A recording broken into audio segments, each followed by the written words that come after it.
if you go with the standards of society that after a certain age you're not a woman anymore, well, that's how people are going to see you. I don't care. I have my own standards. I know how I feel in my own skin. And I don't have to look certain way. As long as I feel my best, those are the standards I put out. So because I put out those standards, that's how I'm being treated. So I had never been invisible. I will never be invisible. I don't let society have the standards they have. And it's sad because they started with very young age. You say women in their 50s starts when they're little girls. So if you always tell a little girl and a grown woman that they are the best they are, there's no standard in the world that will keep them up at night. You have to set your own standards of beauty and self-worth. This is the Ruby Hour.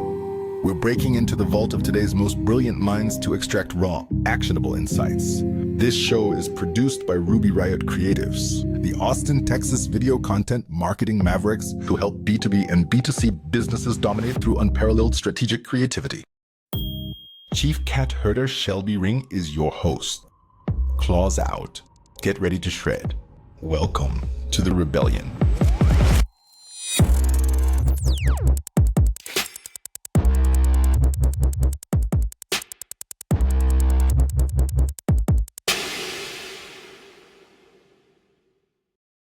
Xochitl, thank you so much for spending time with me today. Welcome to the show. So I love to drop into who are you to me so that people understand how do we know one another. And I have known you from a very special person in my life. You're her mother. And I have just seen you blossom and build such just amazing momentum in what you're doing. What is it that you offer people in your community? Well, first of all, thank you for having me.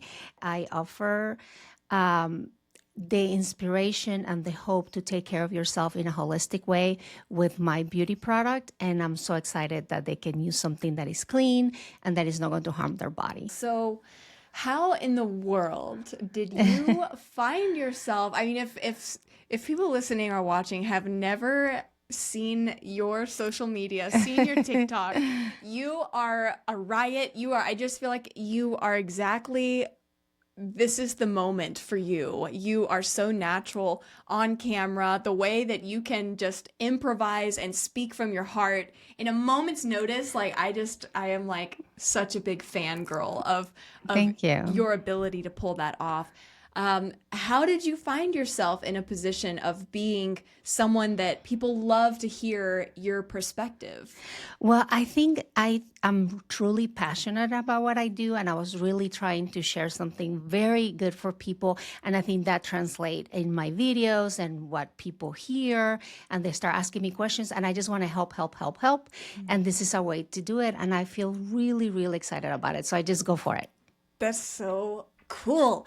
How did you find, I guess, like when was the moment you started building this momentum in your business? When I started reading the results of my product on people, and people were telling me, you're helping me so much, I have able to heal my skin, that gave me so much excitement because my product was born out of necessity. My children, all my 3 kids had severe eczema when they were little. And they wanted to treat them with medication long-term that was going to be damaging for them. So I said, no, I need to come up with something. And then I developed hypothyroidism. That is an autoimmune problem that you cannot just put whatever on your skin because it goes to your bloodstream. So I was like, my holistic beauty was born out of necessity. So that's why I created this. And it's very simple to use. You have, you'll get this beautiful box with the rose water that has sulfur and the beauty oil that has grapeseed oil.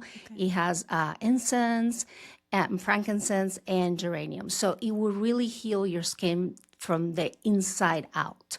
And so that's why I get so excited because I get so many testimonials and I'm so happy that people are healthy and they're enjoying it. And it's clean. It's organic health, beauty without being harmful for your bloodstream and everything else. It will take care of your thyroid, your pineal gland, all your glands, so they can secrete perfectly. Other products will calcify your glands. Okay. So you want to make sure, even if you don't have an autoimmune illness, to make sure that what you use is clean for your health. This is all about your health, and it happens to make you beautiful. I love that. So you said something in the beginning of introducing, how you're of service to people. You said that you seek to inspire hope in people's health and wellness. Tell me a little bit more about that, and especially in the Latin community. Right. How do people perceive health and wellness, and what's the impact you're making? Well, I think my major or my main objective with them is to teach them how to be proactive with their health and their patients' rights. So they are a little bit intimidated, especially if Spanish is their first language and English is their second language. So they go to the doctor very timid, very like, oh, I don't have rights. So I try to tell them they do have rights as patients and to ask. And sometimes I get back testimonies like, you're right. My doctor was able to listen to me. And I told them, so I empower them to be proactive with their health, especially with their skin health. So, but it's all related. And another thing that I had taught people, that I don't want them to separate their skin for their inner organs or vice versa. We all connected. And I want people to understand that. And if you take care that way, your whole body, that's why it's holistic, because it means all of it, and is your body, your mind, and your soul. That's all so together. Cool.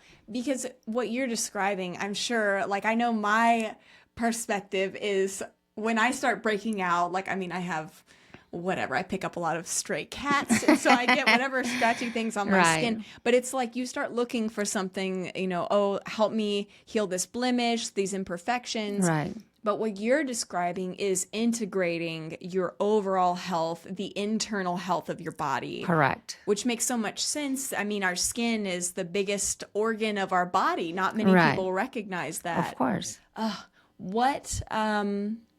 Why do people keep coming back to your channels on social media? I think is when you mention the word hope, a lot of people come to me and say, my doctor said this is uncurable. If you tell a human they cannot cure something, that is giving out their hope. So I give them back a little bit of, yes, we can do this. It may take time. It may not be done the conventional way, but it's possible. You cannot take hope away from people. Once you take hope away from people, they give up, and you don't want to give up. And your health is a continuous form of self-improvement on saying every day I have to do this, and people get better. And I have people that have come off medication for 20 some years. Of course, I always tell them they have to follow their doctor's instructions, but I can work together with their doctor. So we come up with plans that they feel better, they look better. And so when you feel better and you look better is the perfect combination. And people have hope, and they tell their moms, they tell their sisters. I have whole families now that they feel better because they had hope. So I think that's what it is. That's so beautiful. And just what an amazing statement that feeling when you do get a devastating diagnosis, when someone tells you this is not in the cards for you, you can't live this certain caliber or experience of life, that does take the wind out of your sails and deflate a person's spirit. I would love to take a journey in what did hope look like in your past, and your story of where are you from, and Right. what's your journey of getting to where you are today? Well, I think, as we all know, definitely your background, your family, your country. I grew up in Nicaragua, in a country that is beautiful, but is very tumultuous, and we have a lot of problems with politics. And I come from a beautiful, large family that we all support each other. Also, we all have a little issues, but that's what it makes it really interesting. And I think the fact that I had so many people to share with, all my cousins, all my family, but also we had so many things taken away from us, liberty. We went through a civil war. So everything became really like you had to unite, you had to be healthy, you had to be on top of things. And I think when I came to the United States, that came with me. And is that you had to reinvent yourself almost every day. So in my case, it happened with my family dynamics, with the country dynamics. And then I came here as an adult. I was almost 18 years old. And I was like, I need to reinvent myself again and with keeping in with my roots. So I think all that really influenced in me trying to be entrepreneurial and trying to create things and be healthy, because I like the fact that in my country, we still use natural remedies. We still use herbs because it's part of our culture. Here is more pharma oriented. So I thought that by me introducing what I learned with, like I did a lot of sports when I was little. As soon as I get home, my mom will have this cold compressions of leaves from our backyard, and it worked. So instead of taking an aspirin or an ibuprofen, you two put leaves on your feet, on your hands, and it goes down. So I always wanted to bring that back to people, giving them hope that nature is really wise. And I think it came with everything that I experienced as a child. So it's very exciting and people love it. That is the definition of resilience. I love this idea of every day reinventing yourself and stepping into something that's bigger, that's greater in your life. Where else in your life do you feel you are perpetually offering something new to the world? Again, the word that keeps coming to my head is hope, and the ability that you can heal yourself. And I think when you tell people they can heal themselves, it's almost like the first time they ever hear that. And it gives them so much power. It empowers people to be able to heal themselves, not only physically, but emotionally. And I always tell them it has to be both. And we have to put away that thing that the doctor said to you that you cannot heal yourself because he's wrong. And if you want me, I can talk to him. I don't mind. And I have talked to some doctors and I said, look, the proof is in the pudding. They get blood work and they improve. So technically, and they cannot tell me it did not work because it did. People, they send me their blood work every day. And I was now I'm here, and it was all done with lifestyle and with holistic supplementation. So it does work. So for me to tell people and myself that I can heal myself from the inside out, and that I also have to do things, it makes a whole difference. It really heals you almost immediately. I love that your community brings their labs Oh, and yeah. is able to have those conversations. I know that you and I have spoke about, Yeah. labs and levels and hormone therapy. What are some of the things I think specifically in health right now that you're putting a lot of care towards? Okay, so I will say I really respect conventional medicine because it will save your life. So conventional medicine, in my opinion, will serve for acute problems, but not for chronic. So there's a big difference between acute and a chronic problem. So, and I also use science and medicine for blood testing. And there's sometimes like, if I break my arm, I'm not going to put out essential oil on it. I'm going to put a cast, because that's why conventional medicine is there to serve an acute problem, something that it needs immediate attention. But chronic, it can't. They don't know what to do with you because they will give you medicine and it doesn't help you. So, good luck with you. Yeah. And they send you away, and they send people away with no hope and with a medication that will have so many side effects. So I think the difference is between acute and chronic, and most of the illnesses in the United States and the world, they're chronic illness, not acute. Yes. So, and there's a lot of autoimmune illnesses. And then also we go a little bit in the spiritual realm, and it doesn't matter what you believe in. It's about connecting with that pain, that chronic pain, that trapped emotions in your body.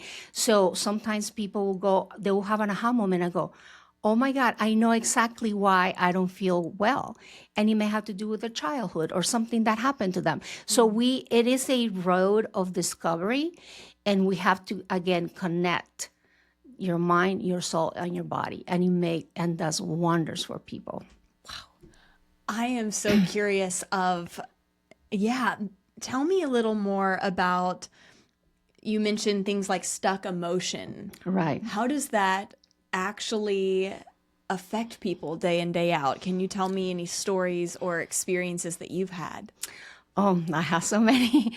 Well, it's beginning with me. So trapped emotions, again, and I said, doesn't have anything to do with what you believe in. This is your body and things that happen to you. So if you're religious, not religious, it has to do with your experiences and how you harness that emotion inside your body. So in my case, like I said, I grew up in a country where we had a civil war, and my first love is my grandfather. He already passed away, but he was in politics. And for the longest time, I had this fear that he was going to die. And he did not die during the war. But that fear was trapped in me always. And I think it was trapped from my neck down, and I will always have hard time about it, and I will cry. And I ended up developing hypothyroidism. And I think it had to do with being like, oh my God, any moment they're going to tell me he died or they kill him. So until I didn't went through the whole process of releasing that trapped emotion and letting go of the fear, because fear is an emotion that will hold you back and it will make you sick. So imagine I was holding that fear since 1979. I was 9 years old until I was 40-something years old. And it doesn't mean you can release them all at once, but if you work on it and you tell yourself you're not in that moment anymore, then your body can let go and it start healing. So that is my personal experience, but I have people that experience loss. A lot of people that live in the United States, they cannot go back to say goodbye to their loved ones. And so they had to mourn the death of their parents in the United States. And it's a lot of pain. They were not able to say goodbye to them. And they have a lot of shame, pain, and that will go to your weakest organ in your body. So let's say you have problems with your stomach. That emotion will be trapped in your stomach. If you have problems with your lungs, it will go to your lungs. So that's how trapped emotions work. But if you can pinpoint and start working on them, you can have therapy, you have cognitive therapy, whatever type of therapy to help you deal with your trapped emotions, your body will start to heal. Otherwise, it may heal, but not as fast and not completely. So you may do things physically like improve your diet, your exercise, and you start feeling a little better, but you get stuck. So you are stuck because you're trapped emotions. So if you work everything, your mind, your soul, and your body, you will heal completely. So it's very beautiful. Ooh, so how, let's say someone realizes that they are having a memory or some type of, let's say, anger, and they're changing their lifestyle, they're eating better food, they're taking yoga, or they're starting to do walks. Right. Are there any helpful exercises that you've done in, let's say, in a moment where those feelings are really surfacing? What can someone do in that moment of really being almost blindsided by an emotion like that? I think we're all afraid of confronting our own demons. So if you empower yourself to feel the moment, you can cry it out, you can scream it out, you can walk it out. I don't recommend other type of, because people will go, oh, I'll eat. Oh, I'll go shopping. I mean, it means be in the moment and deal with that feeling with your body. In if you need to cry, if you need to scream, if you need to walk, connect with nature, but let it. I think people are afraid to feel, and if you're afraid to feel, you cannot heal. And it rhymes. Yay! Yeah, you have to feel it to heal it. Yes. So you have always, when I think of your energy, when I think about sharing time with you, you have such a beautiful feminine energy and presence. Like you have such a, I mean, yes, it's a mother, it's a maternal energy that I find, I mean, I firsthand have found so much refuge in. Did you experience that in your life? And what has been your relationship with embodying a feminine presence? Great. Thank you. Appreciate it. I'm glad that I can do that for you. I come from a long line of very powerful women in my family, and they're very protective, very maternal. Like my aunts are mothers to me. They don't even make a difference between you a niece or you belong to them. So it's that sense of belonging and that I knew from very young age, I think I was 7 years old. I knew I wanted to be a mom. I knew I wanted to help people. I knew I wanted to heal people. So I was that kid that will bring dying birds to their house and dogs. And my parents were like, oh my, okay, let's have a zoo. So I was always inclined to save something, either physically or emotionally.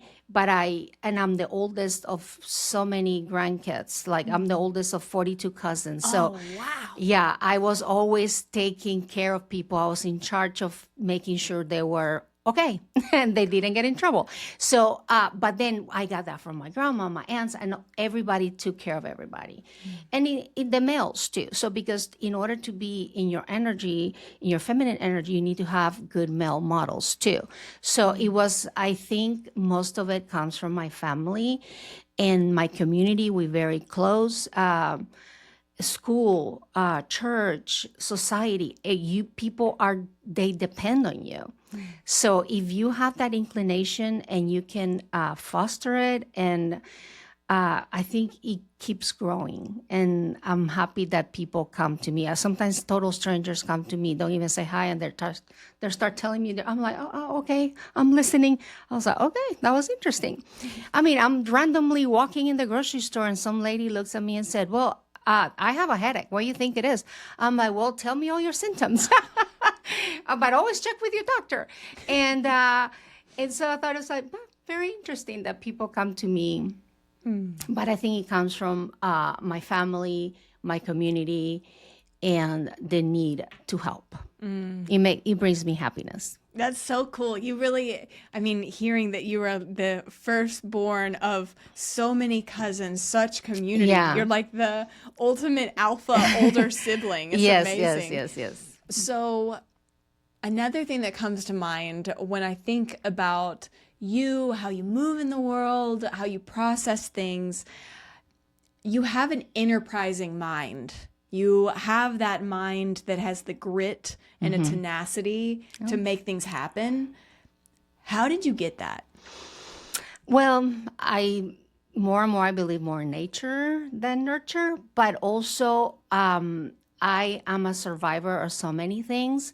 And so my motto is always like, okay, if somebody asks me if I know how to do something, I said yes, and then I refresh on it and I make it perfect, and then I will deliver. But I had never said no to anything.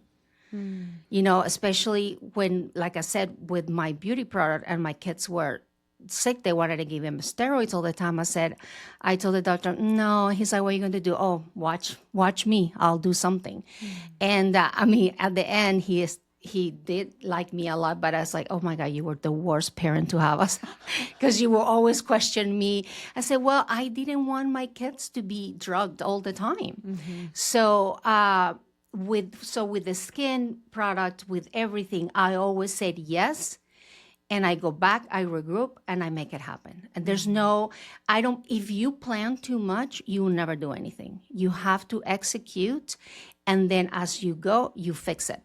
But do it and then fix it on the way. It's like people that go, I started having run or exercise because I don't have the right sneakers and I don't have the right shorts. I'm like, I don't care, walk.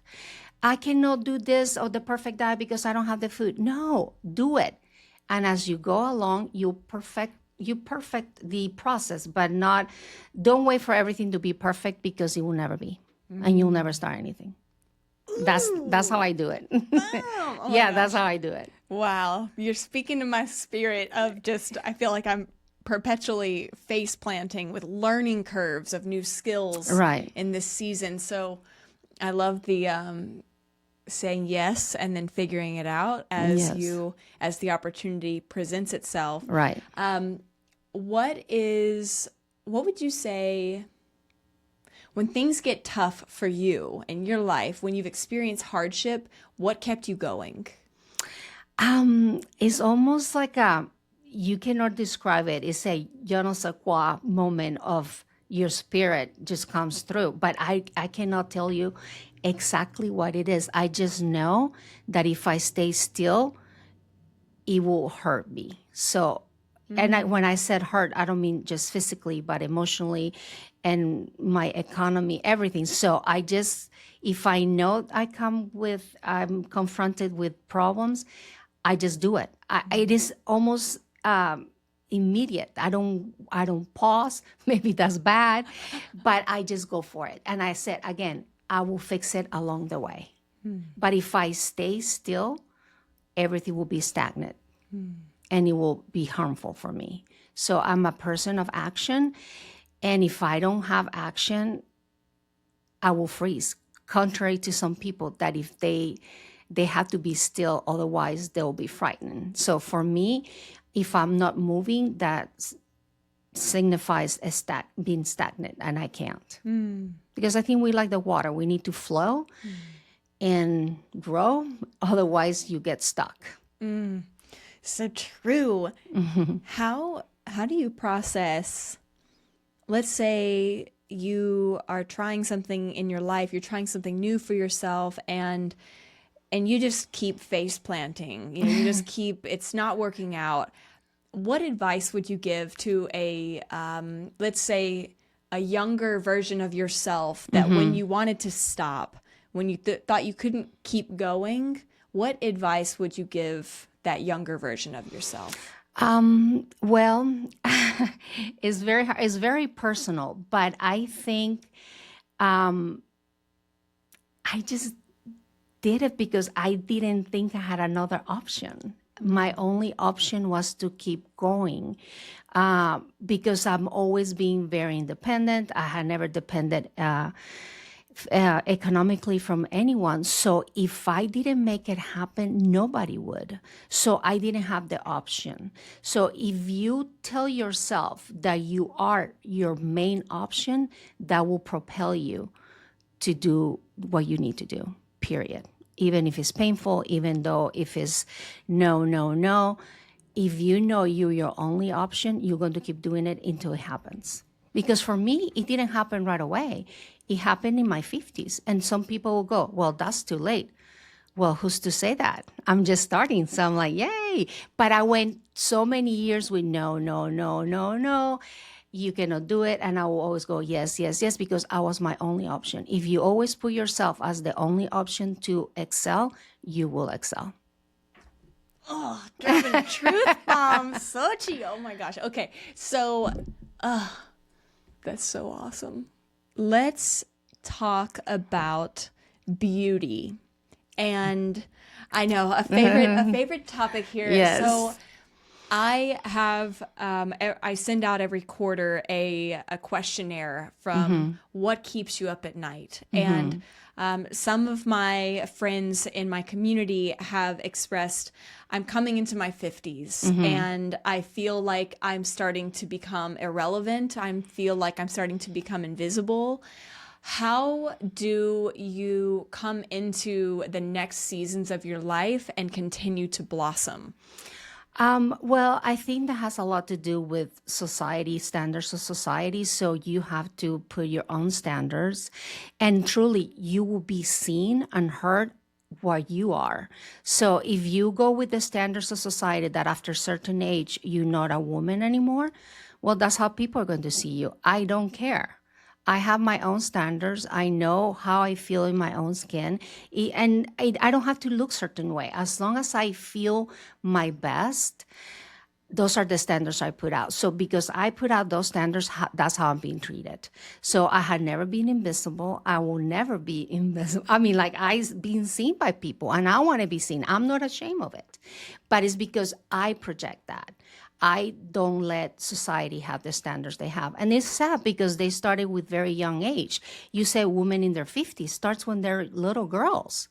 So if you always tell a little girl and a grown woman that they are the best they are, there's no standard in the world that will keep them up at night. You have to set your own standards of beauty and self-worth.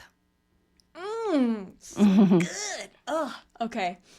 So you're a very sassy woman to me. Well, I mean, thank you. you're like Lady Godiva, if I have ever met a woman incarnate. For women learning how to embody their feminine presence, their feminine energy, to have the opportunity to soften. What is, in your perspective, some beautiful ways to flirt with a man? Oh, God. I didn't know we were always going to be asked this. I think, oh my God, I'm flushing. I don't want to give out my tips. Just give some breadcrumbs. I'm just kidding. Again, I have always been very flirty. I don't know why. I don't know if because I really don't know why. But when I see a man, it doesn't matter that I'm not in a reproductive age anymore. I'm like, I don't care.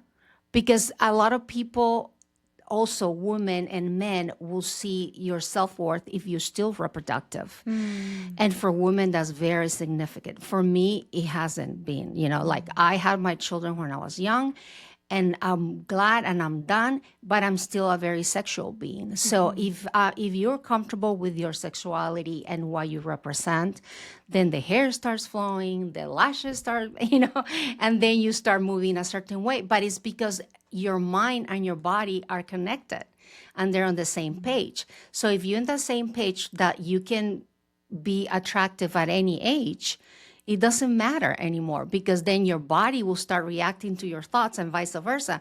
And all of a sudden you move your hips and your hair and everything's like, hello, here I am. And men are very reactive to that, unfortunately or fortunately. It's that very reptile old brain of being a couple with somebody. I think it's very innate in my case, but it's the connection between my mind letting my body know, yeah, you still got it, even if I don't have it. It's what I believe. So I think woman needs to believe, I have it, I am, and you work in it, and then the body starts doing its thing. It's truly natural. I love that so much. That's so true. I know. I mean, I think of my birthday a few years ago when we were all salsa dancing, and that was my first time that I met you, and I was like, who is this woman? This presence. You bring such you do radiate. Oh, well, great. I'm glad. Did you always radiate? Oh my God, yes. It sounds so horrible, but yes. I'm always been very happy. Even though I had a tumultuous childhood, it was happy at the same time.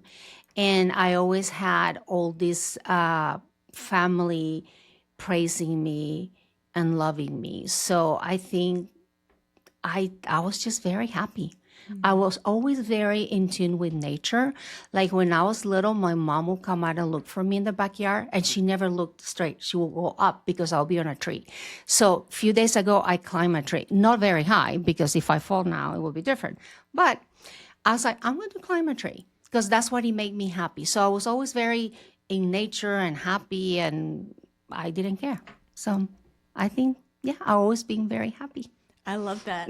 I love the juxtaposition of how you present in such you have such a regal presence about you. I feel you, and maybe this is part of my own experience of feeling your maternal presence, but I see this woman that has standards and expectations because you operate with standards and expectations, yet then there's this free-flowing ability to be in nature and to be held by nature. Yeah. Literally with the trees. That's so beautiful. I'm so curious with your style, with your sense of style. How did you find what colors look beautiful on you with jewelry? Tell me about your fashion sense. Well, I think it has to do also with my background where I grew up. It's a country full of green and lots of colors. We have lots of birds, and I grew up with a lot of animals and birds, different colors. So I think the way you choose your color and your style is what you attracted to, without being, oh, well, this doesn't look, this is not elegant, or this is not, like, I think we put too many titles on things, and I just go for what my heart tells me. If I like red, pink, because that's the colors I grew up with, I'm going for it. And there's no age. I really dislike when people say, after 40, after 50, you should cut your hair. I was like, that is not true. If I'm 54 and I have long hair and I don't care. I wear bright colors. Oh, women. So there's so many standards that by society that if you follow them, you're going to be dimming yourself every day. So I don't care. And I just go with what I like. And when you like it, you carry it well. Like I had done it by mistake a few times where they say, oh, no, you have to be demure. And then, oh, no. It's not me. I feel bad. I'm not myself. So I was like, no, you know what? No, long hair, bright colors. I don't care. And hopefully when I'm 108, I'll be the same. Yes. Oh my gosh. You're just gonna With my jewelry, I better be buried with my jewelry. Oh my gosh. You're fabulous.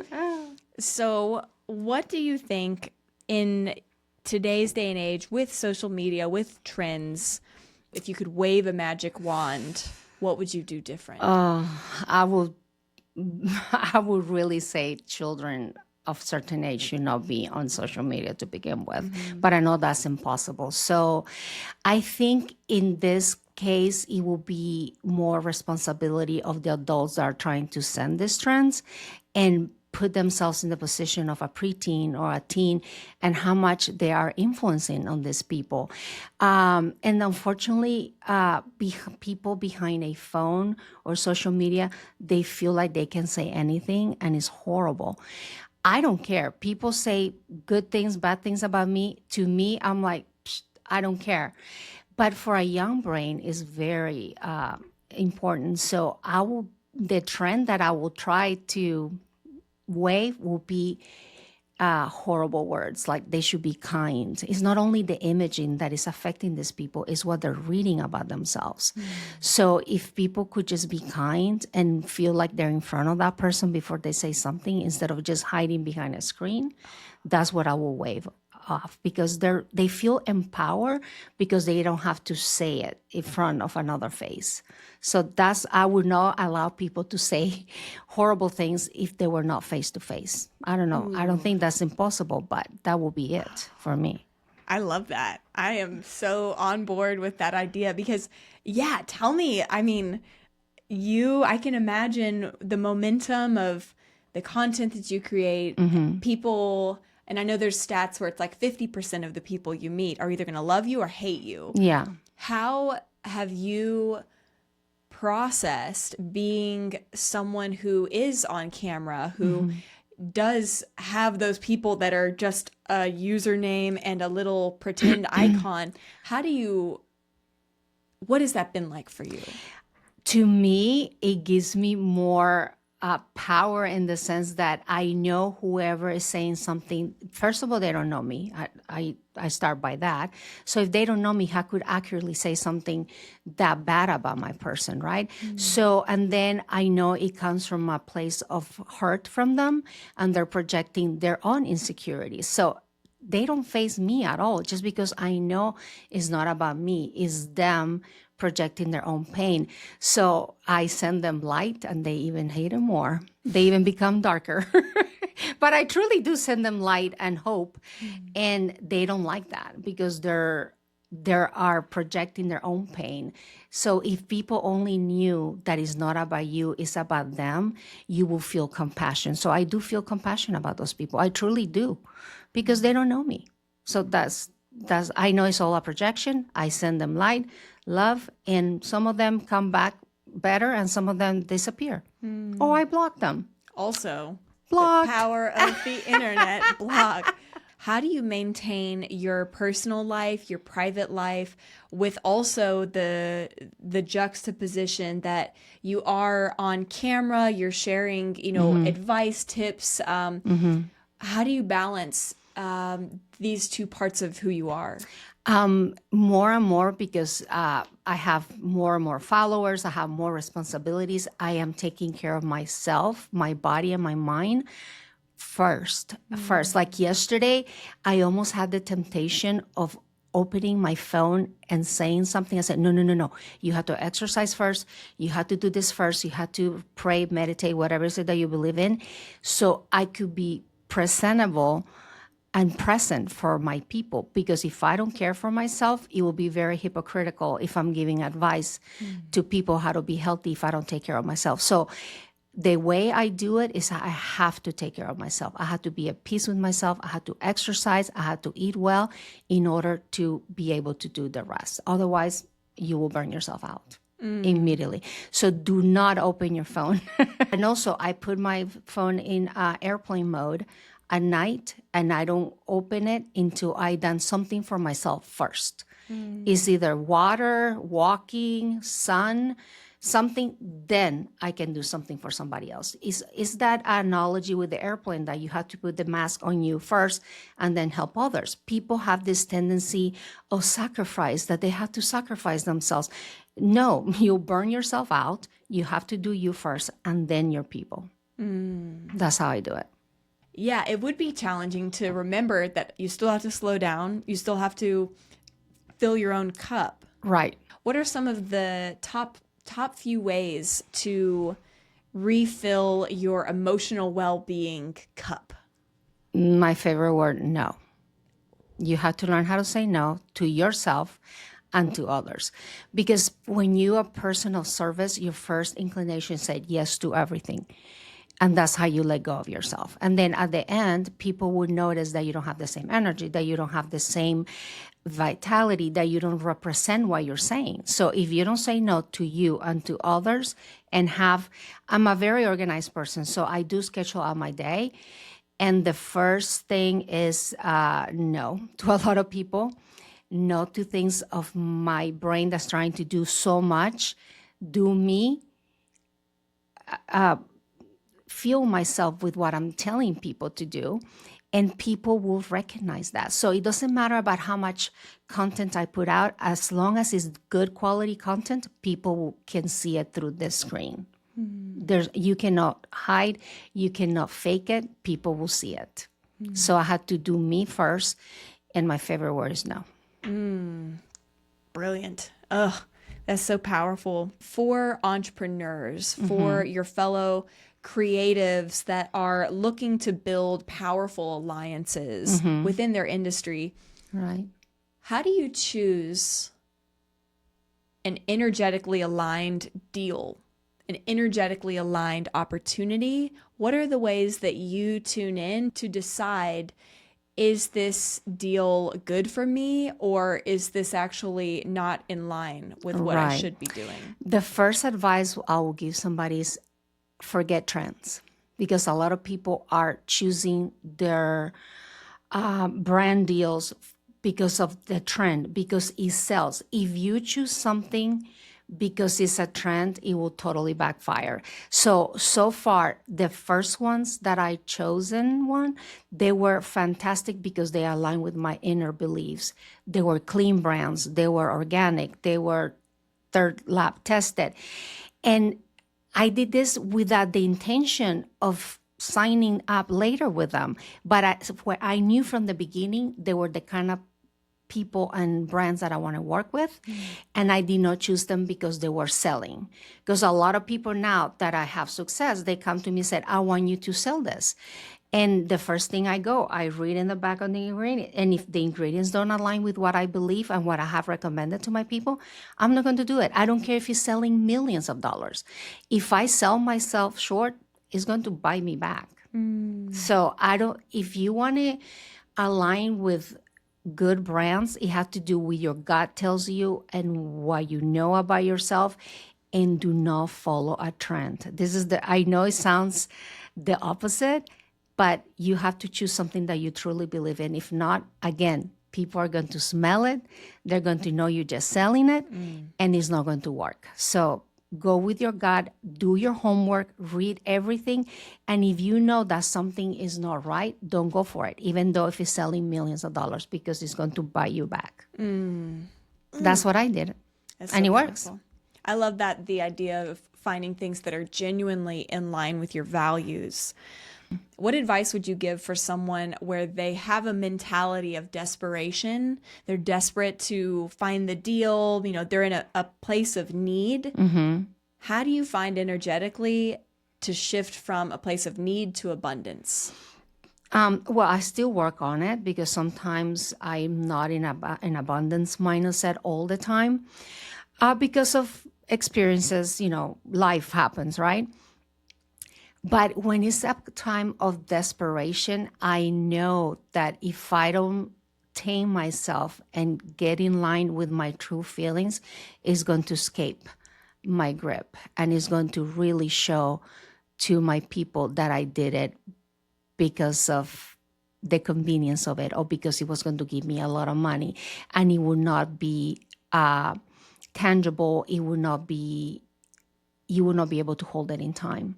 So when it comes to abundance, I still work on it every day because I have to be truthful to you. Sometimes I feel like it may not happen because of things that happen in my life, right? But I have to work on myself about being abundant all the time. But the desperation, that's the only time I pause and I said, no, this doesn't go with me. It's not in my beliefs. And that's when it happens to you, when you let go of that. But if you're always in that mode of trying, because it has to happen, if it's too forced, it's not going to come out right. People are going to be able to smell it, see it, and read it. I love how you're describing when you feel that pressure to pause, that is the moment to pause and slow down. Yeah. I know that in my life, I go very fast, and I find myself sometimes where I need to come to a screeching halt, and Right. I don't always see the caution signs Right. on the road.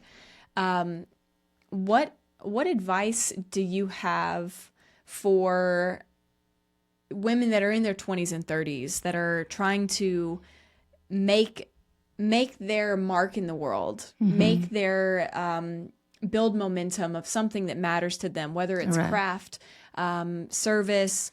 What advice do you have to say to women in this day and age? Yeah, I feel for you guys because now everything is so busy. There's so much information. So you should always reconnect with your inner self always and say, truly, is this what I meant to do? I knew I was always a healer. I always knew I needed to do something, and it never got me away from it despite the busyness. I was a mom of 3 kids, very, young, and I had to do so many things, but I always tried to nourish them or anybody around me. So you build your craft little by little, and then the time will come when it explodes. But if you want to accomplish your gift and your craft right away, it's impossible. It's a process. You have to honor it and be patient with it. And you have to ignore all the back noise and all the opinions. People are so great giving you advice, and you're like, what, why? You don't even know anything. So also one thing that I always done, pick one person to give you advice or to be your mentor, because people have the bad habit of asking 10,000 people. You think this is, of course there's going to be 10,000 ideas. They don't know you, but pick a person, one person, and share with that person your ideas and see what what kind of feedback they give you. And doesn't mean you're going to do exactly what they say, but it's going to give you a little bit of fuel to stay within your what you know is your inner call. But be patient and only pick one person. Otherwise, it's going to be so confusing. And everybody's going to tell you stuff. You go, thank you, but you go, pass it through. Too much noise in your head. You have to be on it. That's beautiful. I love the pick one person to be a confidant and help you find your true north. Yeah. So you are on camera multiple times a day. You are being able, I mean, the eloquence that you have of riffing and just speaking from the heart is uncanny. I feel like you're like a superhero with that. How, for someone, let's say that they have to be on camera, whether they have to be on Zoom calls, conference calls, anything like that, and they don't like being on camera, what advice can you offer or expertise to build your confidence when you need to be on camera?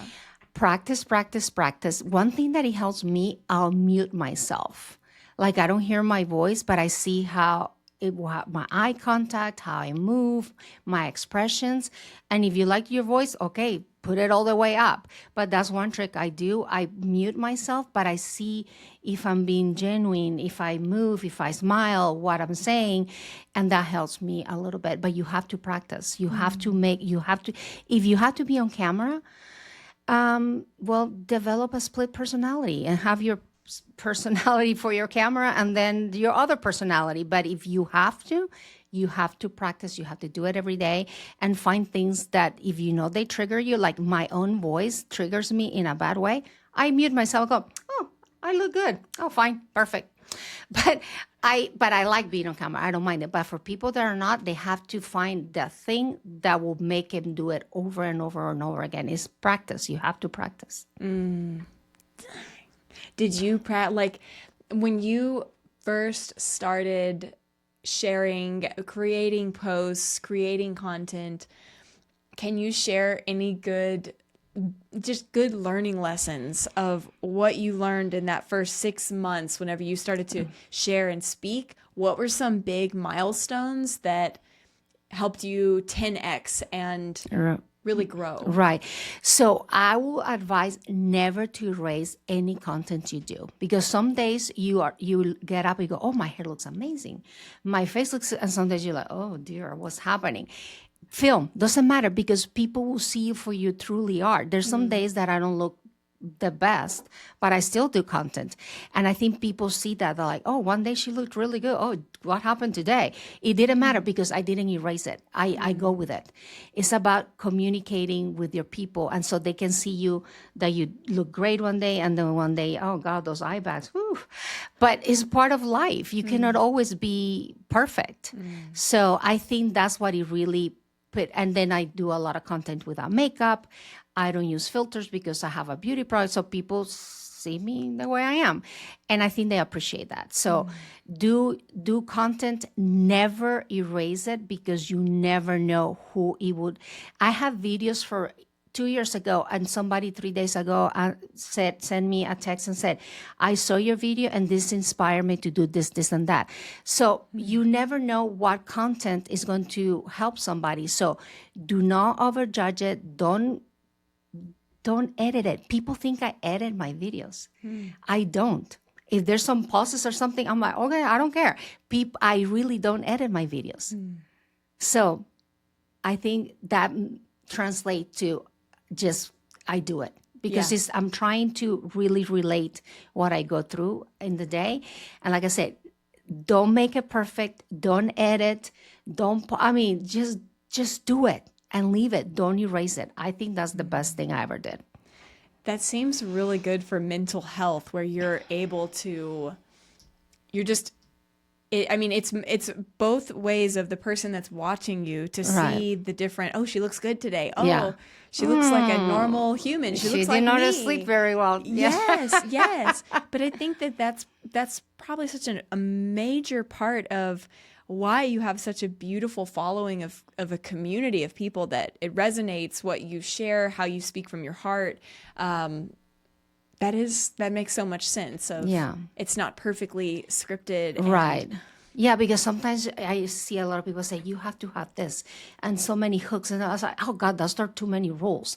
If you start following step by step what all these experts say, you'll never film, you'll never make a video, never. Yes. So it's better to do it and never erase it, because you never know that is the video that will catapult you to do. And this happens to me, is proven to me every day. Sometimes I make a video about a content that I needed to do because of a job, and I do it, very natural, and it takes off beautifully. And then when I script something really good and I'm going to say this and people are going to know it and they're going to want it, not so well. So I think that being spontaneous, it works better in my case. And I think with a lot of people too. Well, I think in today's day and age where we are fed so much content that is curated and it's so strategic, it's probably extremely refreshing to see someone who's just genuinely sharing, talking, including, their humanity. Right, right. I think that sounds like such a huge component of what builds rapport with your community, is that you're real. Yeah, like the other day I was doing a video about a product that I was promoting, and I could not open the cap of my coconut milk. And I was like, Oh, no. Well, wait a minute. And I did not edit it. And I was like, I use my own hand, but that's normal, right? I Yeah. mean, it happens. So Yeah. instead of making it, ooh, perfect, I was like, sorry, I cannot open it. Which would be hilarious. Like, Well, I would love that. Right, you're because it's like, I don't have time to edit everything. I don't have time. I'd rather have that time that I put in editing to exercise or self-care or sell something. So I don't edit. I love that. I'm taking that for myself. I'm You putting should. it- You I'm should. putting it in my You should. imaginary pocket. Maybe I'm sure for some people that are into, videoing and all this, they go, oh, this poor lady, she should do some editing. But I'm not for that person. And you cannot be a cup of tea for everybody. Yeah. Yeah. So Yeah. What has been your experience with the haters? oh, I love me some haters, because I tell them, well, they give me a lot of what they're projecting to me, I give them back to them with light. So that actually makes me a better person. So it gives me energy to do more things. And why are you following me? I always ask them that. Nobody's forcing you to like me. Nobody's forcing you to follow me. You have too much time in your hands. That's what I think. So they give me a lot of positive energy, because I will immediately, really in my head, I go, oh, poor thing. They don't even have pictures. Oh, that must be really bad. So I just send them back the good energy, and that propels me. It gives me more energy to make more things. Not in a bad way, in a good way. Yeah. So there's a lot of haters, but I don't care, because nobody is forcing them to be there. They gotta be something that they like about me, but they don't want to admit. So I'm like, Yes. that's on them, not on me. Yeah. That's so true. Yeah. I know I was having a conversation with your daughter the other day of recognizing somebody that is in the environment where I exercise, that there's something, she's a stunning person, but that part of me that feels competitive, I found myself like, just kind of this like territorial, like she's checking me out, I'm checking her out. Like, Right. yeah, what are you wearing today? Like, Right. does look really good, but like, whatever, but just the like the Right, humanity right. of Yeah. like acknowledging if someone has a charge or a little grip in their Right. spirit when they see something. It often can be because they admire it or Right. that they want But that they for don't themselves. recognize that it's admiration. They see it as an envy or as a jealousy. So if you can transform your envy and jealousy in admiration, is wonderful. And anytime you give somebody a compliment, you're building that person, but you're building yourself. I do have in my community people that do the same thing as I do. And I always, if I see something good, I let them know. If I see something bad, I keep it to myself. And I wish people would do that, but they're not capable of doing that. So I will transfer that inner something that you said that could be envy or something in admiration. So it's on them, but it's human. It's very normal to feel that. And if you know how to channel it, it may be positive in the long run. I mean, it doesn't mean I can always accomplish it, but if I don't have something nice to say, I will not say it to that person. I'm only here to build people up. And hopefully people want to build me up. But if they don't, I can build my own self up. Have you always been somebody that chose to keep those thoughts to yourself when someone is not being the best, or was that something you had to develop? I think I had developed it, and I have come with a little bit more finesse because I have made mistakes, obviously, and I have hurt people. So it was not always my practice. But when it happened to me so often, I decided it to be a practice. And it's my new rule because I know I had hurt people in the past, not in social media, because I never do that. I say it face to face, but even face to face or through social media, since I know what it can do to people, now I only build people up. So it's a practice. I need to I need to embody that more myself of just the letting go of things and not bottling them up, not bottling the frustration of, ooh, what I want to say to that Facebook scammer that told me they were going to sell me a couch. They took my monies, you know. Yes. Just being able to have better ways of processing the world. How do you cultivate empathy in your life? Sometimes if it's hard for me, I just say it, write it, and let it take off by itself. Because sometimes if you just do a little bit, that you could be that person that did something good for that person that day, or in months or years. Because I think people, they're very lonely. I think the problem with social media haters and all that, they're super lonely and they need attention and they will get it however they can. So if they say something, if I hurt this person, she's going to react. So I think it's because of loneliness. So if you give that person a little bit of hope with empathy, they will go, oh, I have had haters, not their lovers, because I never reacted negatively to them. I didn't attack them. I just told them, how could I help you? Obviously, you are going through something. And so they felt heard. I think people are lonely and they want to be heard. So if you hear people, you are building up. That's more empathy than anything you can do, is hear people. Dang. From talking of the trolls of the internet world and actually giving them care to acknowledge them, that's some Jedi And mind tricks. if they're narcissistic people, they will be dead silence. So there are people that are lonely or they need something, and then there's the narcissist. But if you respond with kindness, they'll disappear. I'm taking notes. Yes, you should, because it works. Wow. Have you always been a confident person? Yes. Yes, I have. I don't know. Again, I am very intrigued by nature, nurture, and souls and things like that. But even my grandma would tell me, when I first met you and you were a little person, you were like a little boss lady. And I was like, oh, another. So we were always like, silently competing with the power. And I always was very, I don't know. And I had never, I was a very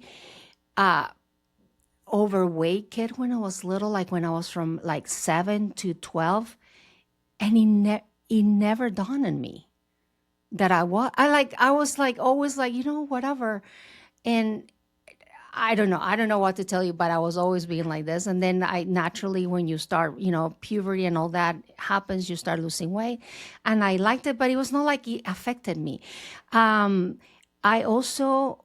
grew up in a country where I was never a minority. Now here I'm a minority and had never experienced any hatred, because I don't feel it in my heart. So if, let's say, somebody is being racist, it doesn't even occur to me because I don't know what that means. So you see what I'm saying? Like, maybe if I grew up here, maybe I will feel racism. But if people are racist to me, they don't like me or anything, I'm oblivious of it. So I don't know. Ultimate power move. I guess. So to answer your question, I don't have an answer.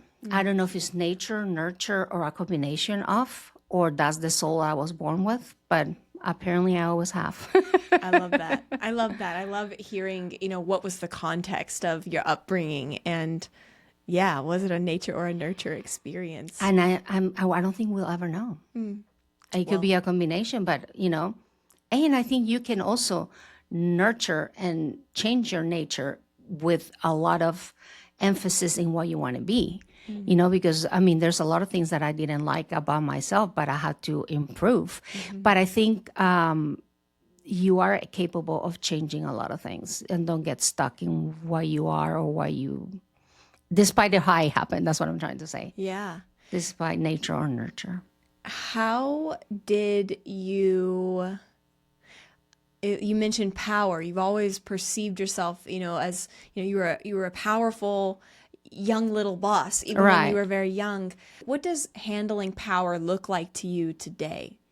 Well, a lot of responsibility, but I don't feel it as a task. I more feel it like if I can share what I represent to people, because it's also a representation. It's also how people perceive me.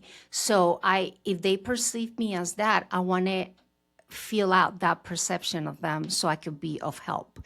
I am truly a person of service. So if I can service you in your health, in your emotion, in who you are, I will do it, because that's how people perceive me. So I'm only filling out their perception of me, but I don't mind it. I like it.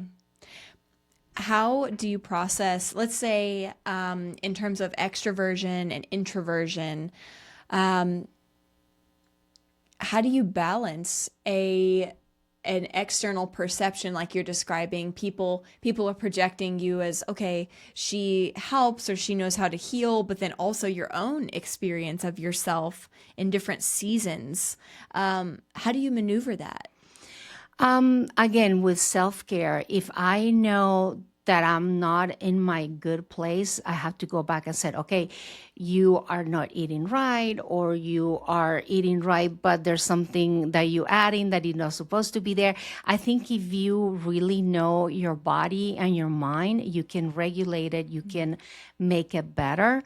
And I know that I have to go in nature. I know I have to power walk and see nature, touch the grass and do all that in order to maintain, improve the perception and what people need from me and what I need from me too. Because sometimes if you don't do that, then you let go of the people that need you the most, which is your family and your significant other, because you think they're going to love you no matter what. But no, you have to put in the same type of work. You put in the perception people have of you and who you really are in order to balance it out. That's beautiful. I love how there's so many anchors for you in nature, and there's so many studies of like just putting your feet barefoot. Oh, yes. On the grass, on the dirt. Earthing. Yeah. Yeah. So and it has a lot of physical benefits. They did a lot of studies for your cardiovascular health, and it lowers your cortisol levels. So in general, and then I always tell people, why you don't remember what it make you happy when you were little? I don't know, people that have small children, when my kids were little, if they were crying and they were uncomfortable, took them out to the park, no more crying. And it's because they were in nature. And so nature is good for you, because it will lower your cortisol levels. It will lower everything, even arthritis pain, when you put your feet on the earth. These are studies about earthing, how well they do for your physical health. So, yeah.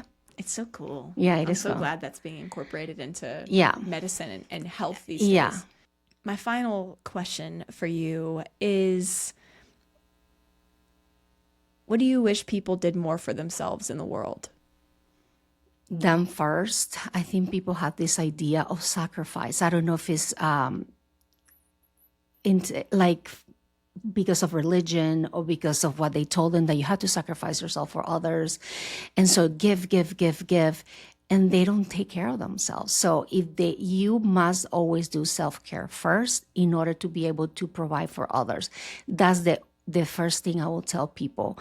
And I do practice it with me, because if you give all your time and everything you are to other people and not to you, you'll burn yourself out. And you'll become physically and mentally ill. This is true. Yes, yes. Sochi, this has been so lovely. Thank you so much for just thank sharing you. some snapshots into your journey, your Thank just you. how you've perpetually evolved. Where can people find you? Yay. Maya Holistic Beauty. Anywhere, TikTok, Facebook, YouTube, Instagram, Maya Holistic Beauty. And thank you. It was lovely. Thank you. Yay.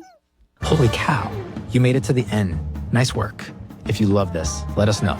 The biggest way you can pay it forward is taking the next 45 seconds and writing our show a review on Apple Podcasts or Spotify. Your feedback is the lifeblood of our show. And if you're sick and tired of hiring the one-off photo video production company, the next best social media manager, or frivolously throwing money at marketing just chasing more likes, then it's time for us to have a conversation. We specialize in strategic content campaigns that generate more qualified leads to make your small or mid-sized business more money. Get a full-fledged media department for a fraction of the cost of an in-house creative director. Email heyruby@rubyriotcreatives.com to get started. Until next time, live a life with stories worth telling.